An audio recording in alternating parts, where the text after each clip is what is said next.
If I ask you what makes a good video, you would probably say something like, it tells a story that entertains, educates, or inspires, right? Or it grabs your attention and leaves you wanting more. At least that's what I try to do with my videos. And if you're still watching, then I'm off to a good start.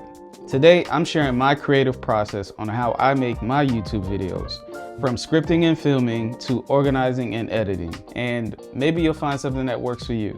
All right, so first things first, I normally start off with an idea. Now, I should probably spend more time researching and generating titles, but honestly, that's like 10% of the time. My ideas usually come from what I watch, the conversations I have, or my imagination.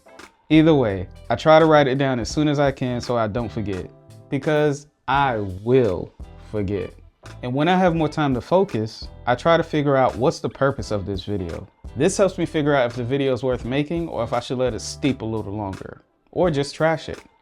Without this, my videos would be all over the place, and I'd get frustrated and spend a lot of time on a video that I'm not even sure if I really want to make. And that's not good for either one of us.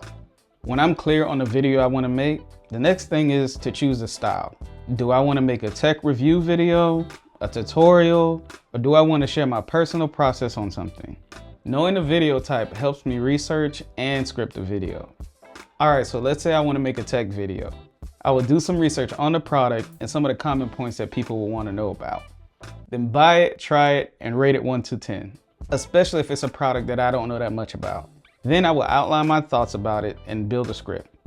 If I wanted to make a video sharing my personal process on how I do something, like how I make my videos, I start by dumping all of my thoughts in a script, as if I'm having a conversation with someone, or journaling about a specific video.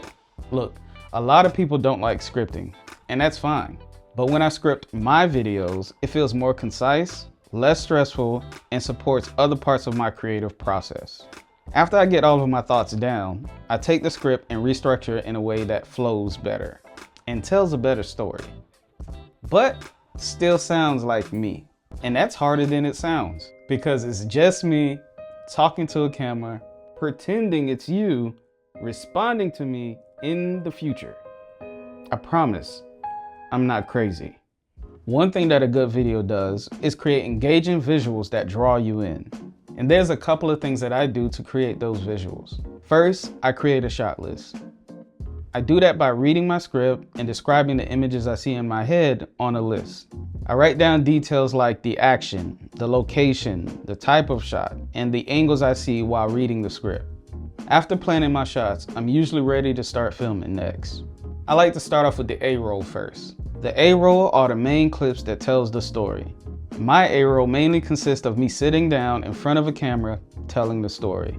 I lean on my script for most sessions, but there are times where I like to improvise. Usually this part takes about 1 to 2 hours, but that depends on how long the script is and how many takes I have. A day or two after that is when I start editing. But before I start editing, I like to organize my footage. This actually makes editing a lot faster for me. The first folder I create is the project folder, and then a couple of other subfolders. I create folders for the library, audio, images, music, and video. And if I'm using multiple cameras, I like to create subfolders for each camera as well. Now we're ready to start editing. In Final Cut Pro, I create an event for each folder that I mentioned earlier, and then import each folder to the matching event. Now I can move on to the rough cut. I make sure I only use the clips that supports the story I'm telling. The amount of time this takes depends on the amount of footage that I have. When I'm done with the rough cut, I grab the shot list and move on to my favorite part, filming the B-roll. The B-roll gives a little more context and keeps the viewers engaged. I have so much fun during this part. I don't have to do much thinking because of the prep work that I did earlier. I just set up the shot and press record. This is where I like to experiment with different types of shots. I've used magic arms, sliders, and suction mounts. They don't always work out, but it was at this moment Andylou knew he f***ed up. It's fun to try new shots. It's such a chilled, therapeutic vibe that I sometimes lose track of time while filming. Let me know what's your favorite part of making a video and which part is therapeutic for you. Hopefully, It's not when you drop the camera. After shooting the B-roll, I go back to the edit to add in my special sauce to spice things up a bit. This is where I add the B-roll, text, transitions, call to action, and sound design. I try to be careful with the amount of sauce I use in the edit. I don't want it to throw off the vibe of the video and turn the viewers off. So I try to find a balance. I film 99% of my footage in log, which is a dull flat file. And this next part is when I bring some life back into them. This isn't a must. I mean, I could just shoot in normal mode straight out the camera and it looks really good, but I like having more details to work with when editing the clips. And since I film in the same location for most of my videos, I just save the color adjustments as presets so that I can use them for other projects to speed up the process. Music is not necessary, but if done right, it can level up your video. A little confession on my part. When I first started using music in my videos, it was to cover up the sound of my voice. I know, it sounds bad, but I really didn't like the way that I sound. But as I got used to hearing my own voice, the music started to serve a different purpose. I picked songs that supported the vibe that I wanted for the video. I aim for 3 songs per video to help with pacing and to keep the viewers engaged. In my last video, I focused more on how I wanted you to feel throughout the video. So that inspired the songs that I picked, and I think it worked out great. I'll link it in the description and at the end of the video if you want to check it out. Comment a music note if you actually went to check it out. Next up are thumbnails, thumbnails, thumbnails. It should be the first thing you do for a video, but that's almost never the case for me. It's either somewhere in the middle or at the very end of my process. But I do feel like I have a slight advantage that allows me to do it this way. You see, where most people don't consider the thumbnail until the very end of their creative process, I am constantly thinking about the thumbnail throughout mine. I could be writing a script and thinking about the thumbnail. I could be shooting some B-roll and I'm thinking about the thumbnail. I'm basically editing the thumbnail in my head while doing all of the other things.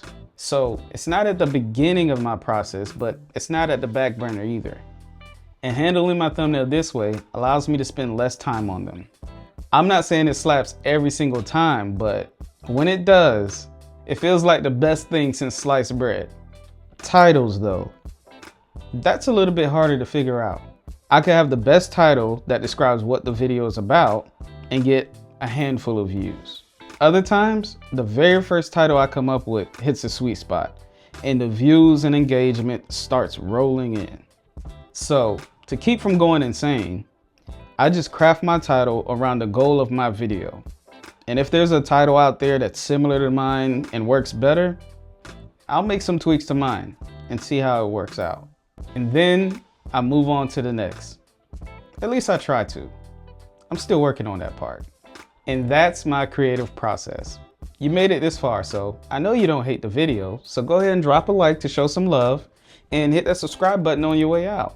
And if you're new here, welcome to the Tech Tribe, where the vibes are good and the content is better. Thanks for watching, and I'll catch you in the next one. Deuces.